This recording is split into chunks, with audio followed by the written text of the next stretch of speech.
J'ai envie de poser la question à M. Félix Flemin. Cette coopération, comment vous voyez ça entre la Guadeloupe et... Autrefois, on coopérait beaucoup avec Cuba, de moins en moins, je ne sais pas pourquoi, et avec la Caraïbe. Elle va de soi. Elle va de soi si tant est que nous puissions véritablement coopérer.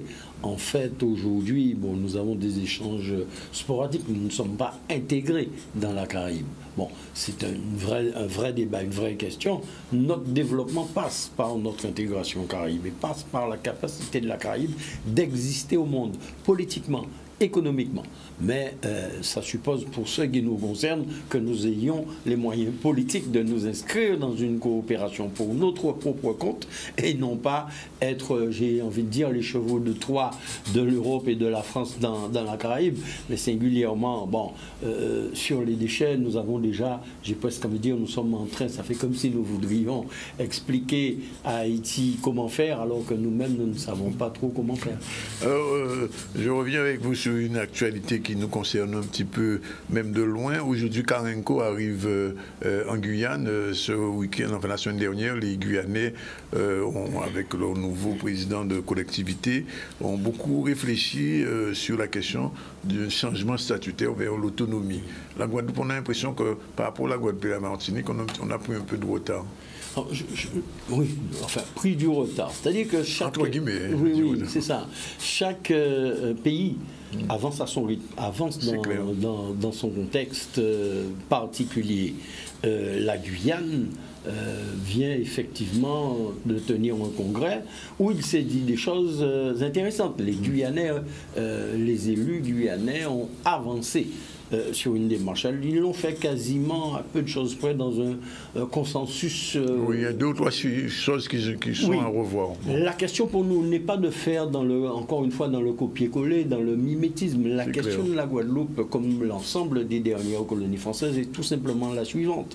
Il faut, et moi j'affirme ça ici, rompre avec le cadre colonial. Il n'y aura pas de réponse, quelle qu'elle soit, aux problèmes globaux du pays dans le cadre d'une domination coloniale. Aucun peuple, M. Zandonis, aucun homme, aucun peuple ne peut se développer dans la soumission, dans la tutelle et dans la dépendance. Ça va de soi. Maintenant, quelle réponse porter? C'est pas tant, encore une fois, moi qui suis un défenseur de la question de l'autonomie, j'affirme ici que ce n'est pas tant l'autonomie, voire l'indépendance qui règle les problèmes en soi, c'est le contenu du cadre global du projet de développement que vous allez mettre en place, mais dans un cadre qui vous donne les moyens de le faire, les moyens politiques de le faire. Donc, pas dans la tutelle, en rupture avec le colonialisme, dans une autre relation. Et ça relève, de par le droit international, de la responsabilité exclusive du peuple guadeloupéen. C'est là où notre démarche est quelque peu différente. Aujourd'hui, aucune des institutions de la Guadeloupe, qui je crois savoir s'apprête à tenir un énième congrès, un 17e... On ne sait même pas encore quand d'ailleurs. 18e, n'a reçu mandat du peuple guadeloupéen pour poser la question. C'est-à-dire que les collectivités, quand vous êtes élu conseiller régional, conseiller général, vous êtes élu sur un programme de gestion de votre collectivité. Ils ont mis en place une commission ad hoc pour aller parler institutions.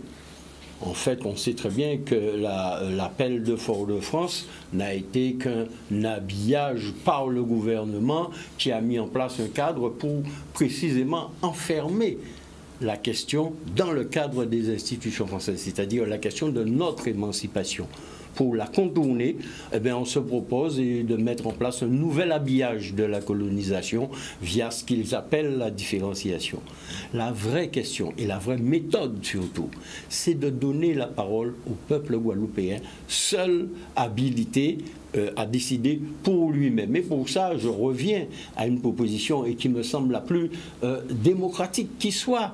Eh bien, c'est celle de transformer le congrès tel qu'il existe, de l'élire. Ce congrès-là n'a pas mandat, n'a pas mission, et tel qu'il est composé, quand je dis tel, par-delà les élus qui la composent, mais des élus qui n'ont pas, encore une fois, reçu mandat. Donc, élisons un congrès Ainsi sera représenté l'ensemble des courants politiques, ce congrès ayant pour seule et unique mission d'élaborer un projet de statut, un projet qui va définir notre nouvelle relation avec la France, cette relation que nous voulons pour notre part et affranchie de toute tutelle.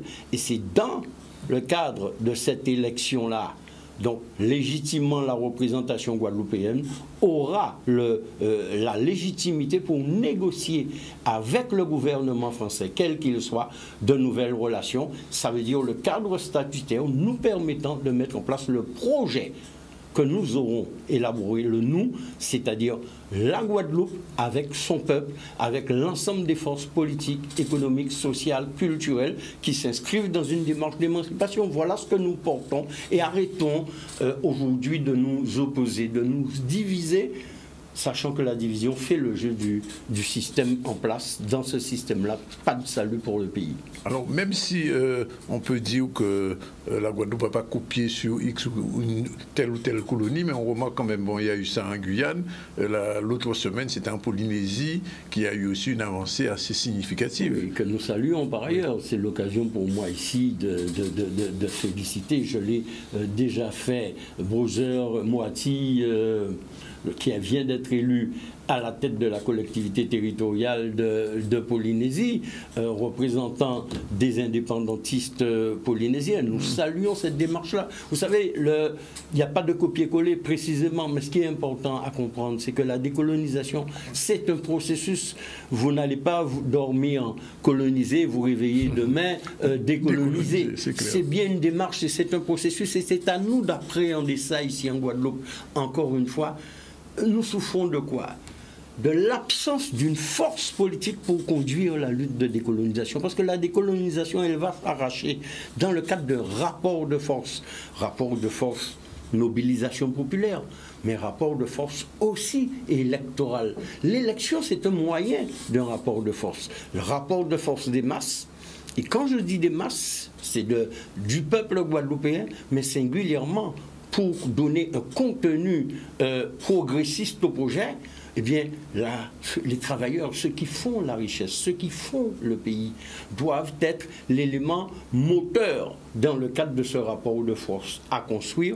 La question cardinale, c'est celle que nous avons proposée comme méthode. Ce n'est pas parce que c'est la nôtre, ce n'est pas notre projet, c'est ce BICAPEC Guadeloupe qui rassemble toutes les forces attachées à répondre aux enjeux du pays, les forces politiques, économiques, sociales, culturelles, un BICAPEC Guadeloupe pour construire avec le peuple, parce que ça a toujours été le grand absent de toutes les tentatives de rassemblement, d'union, de front, qui n'ont pas abouti, précisément parce que le peuple a été absent. Donc reprenons les choses, arrêtons de chercher d'avoir des leaderships dans le camp, on va dire, des patriotes guadeloupéens, du courant de l'émancipation, mais appuyons-nous sur les expériences, sur le travail qui a été fait, parce qu'on a l'impression aujourd'hui que rien n'a été fait et que la Guadeloupe a pris naissance là en 2021 ou en 2022 et qu'auparavant, pas de réflexion, pas d'analyse, rien du tout. C'est archi faux. Appuyons-nous et tirons les leçons des causes des échecs, des tentatives de rassemblement pour avancer. La Guadeloupe est à la recherche d'un rassemblement sur un contenu, sur un projet.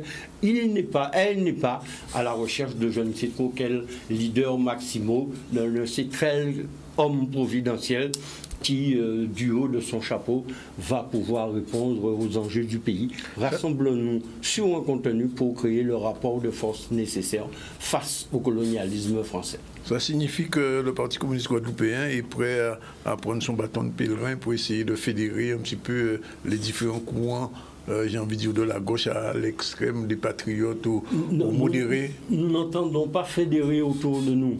Oui. Précisément parce que nous n'entendons pas, nous jouons notre rôle, nous assurons ce rôle, si vous voulez, dans le pays Guadeloupe, de nous adresser au peuple guadeloupéen. C'est lui qui doit fédérer l'ensemble des forces pour les contraindre à s'accorder sur une démarche et à nous accorder sur un projet en l'état actuel qui prenne en compte le réel guadeloupéen, les urgences auxquelles le pays est confronté, les souffrances que subissent la Guadeloupe. Si nous ne faisons rien, M. Zandrounis, nous serions, nous, de cette génération-là, tous autant que nous sommes, tous ceux qui, dans le courant anticolonialiste, dans le courant de l'émancipation, disent peu ou prou les mêmes choses, mais qui ont fait la preuve de leur incapacité et qui continuent à se diviser et à s'opposer de manière stérile.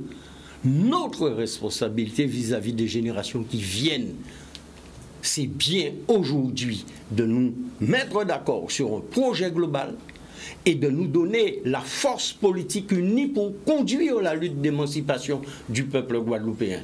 Et la méthode pour y aller, il ne suffit pas de lancer des slogans, il faut aujourd'hui assumer notre responsabilité devant l'histoire, devant le peuple. Et le Parti communiste guadeloupéen entend participer à ce combat-là, fort de son expérience, mais fort aussi bien de sa capacité à pouvoir tirer les leçons des erreurs et des échecs collectifs passés. Nous avons l'humilité, nous, de dire qu'aucun parti à lui tout seul ne va sortir la Guadeloupe de la situation coloniale. Nous n'entendons pas, et notre démarche n'est pas de fédérer autour de nous, mais de fédérer la Guadeloupe sur un projet et sur un contenu. Alors, vous étiez récemment au congrès du Parti communiste français en tant qu'invité.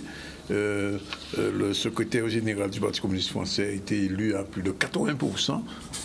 J'ai envie de dire aussi presque un vote à la soviétique, comme on disait avant, en disant ça sans ironie.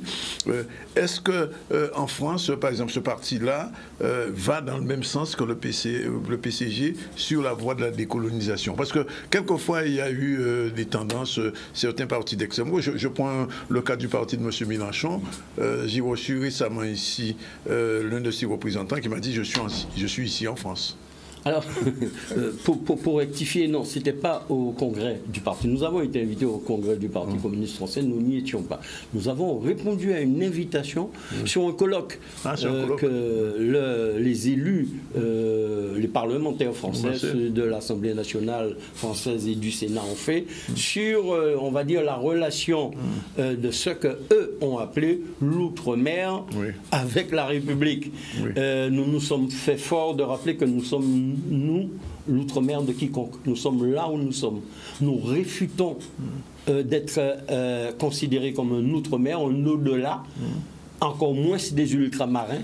C'est péjoratif, c'est condescendant. C'est une terminologie qu'il faut... Oui, il faut que nous-mêmes fassions l'effort de bannir ça de notre vocabulaire. Nous sommes en réalité les dernières colonies de la France. Et nous avons eu, dans le cadre de ce colloque-là, nous avons mis sur la table précisément qu'il faut sortir de la relation de domination coloniale. Et l'intérêt, c'est que le Parti communiste français, en tout cas Fabien Roussel l'a, je crois, entendu, parce que si nous voulons mener notre lutte de décolonisation, elle partira d'abord, ce n'est pas le Parti communiste français qui va la mener pour nous, mais nous avons besoin d'appui en France de forces progressistes, de forces communistes, mais pas que, de tous ceux qui précisément comprennent la nécessité de s'affranchir de cette tutelle-là.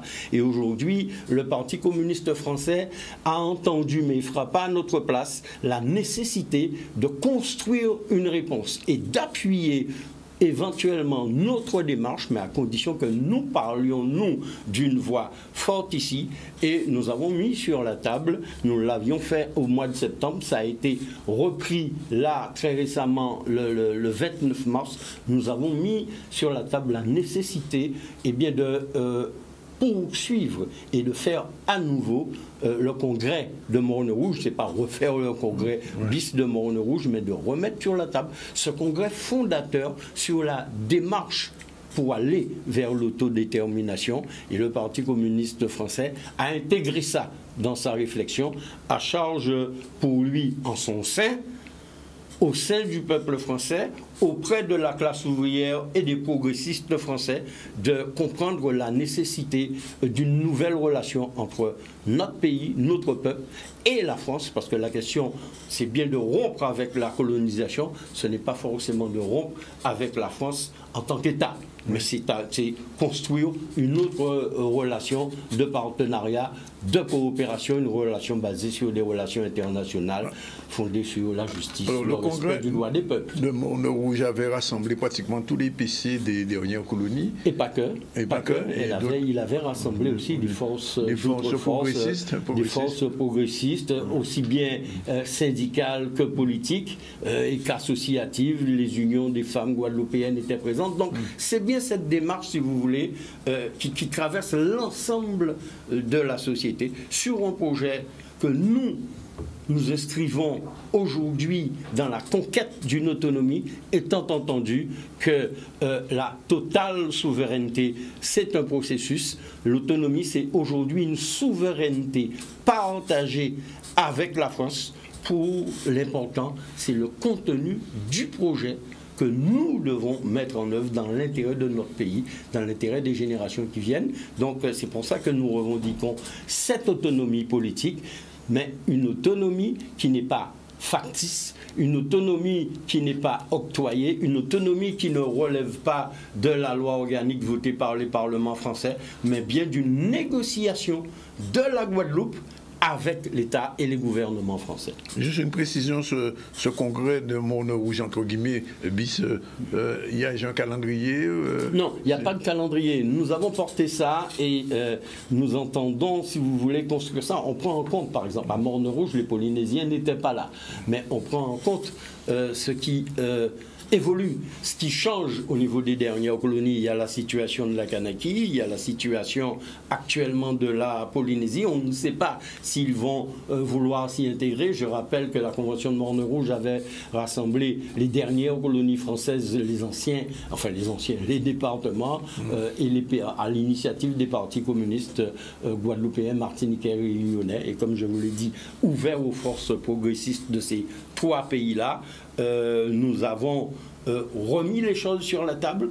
Marcelin Nadeau, par exemple, qui n'est pas communiste, mais c'est lui qui a renouvelé, après que nous l'ayons fait au mois de septembre, l'a renouvelé lors de ce colloque-là. Le Parti communiste français est ouvert à la démarche, à charge pour nous, et bien dans chacun de nos pays, de voir comment nous allons mettre en mouvement cette convention de Morne Rouge qui porte fondamentalement la question de l'autonomie, du droit à l'autodétermination et qu'il y a en fait des peuples qui sont des peuples sous domination française, et c'est de cette domination-là dont il faut nous affranchir.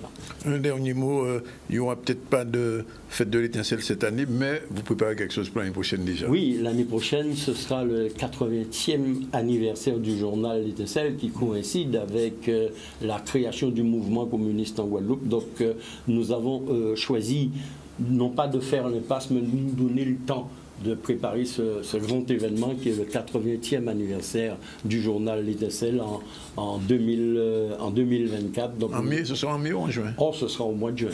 Au mois de juin. Date de parution du journal L'Étincelle, premier numéro 7 juin 1944. 80 ans de présence, j'allais dire, sans discontinuer, travaillant et dans la prise de conscience de la réalité guadeloupéenne, aussi bien nationale que du point de vue social, et qui continue son travail d'éducation populaire. Merci Félix Fémin. Je rappelle quand même que c'est Christian Céleste du Parti communiste et du journal aussi de l'Étincelle qui a lancé les assises de la presse qui sont en train... Les directeurs de publication du journal L'Étincelle et dirigeants de notre parti.